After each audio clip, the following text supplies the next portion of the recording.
दोस्तों अस्सलामु अलैकुम रहमतुल्लाहि वबरकातुहू। तरक्की नंबर 100 नंबर जो है बकरा फीड, ये आपके जानवरों के लिए एक बेहतरीन प्रोडक्ट है। जो बकरों के शौकीन हैं, बकरियों के शौकीन हैं, वो तरक्की वंडा 100 नंबर इस्तेमाल कर सकते हैं।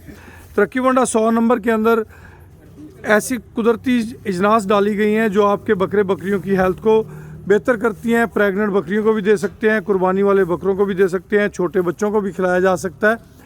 तरक्की वंडा की जितनी भी इकसाम है तमाम की तमाम बेहतरीन कुदरती ज़रई इजनास के ज़रिए तैयार की जाती हैं।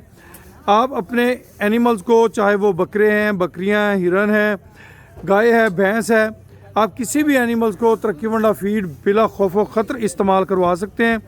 इससे आपके मन में जो ख्वाहिशात हैं अपने जानवर के बारे में, वो ख्वाहिशात इंशाल्लाह पूरी होंगी और आपके जानवर आपको बेहतर रिफ़ंड करेंगे इंशाल्लाह।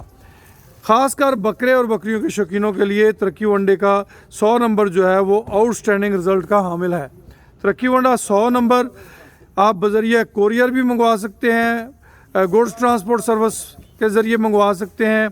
आप हमारे डीलर से भी तरक्की वंडा बकरा फीड हासिल कर सकते हैं 100 नंबर। नंबर नोट कर लें 0335867272 अवैस अब्दुल्ला। खुश रहें, आबाद रहें जी।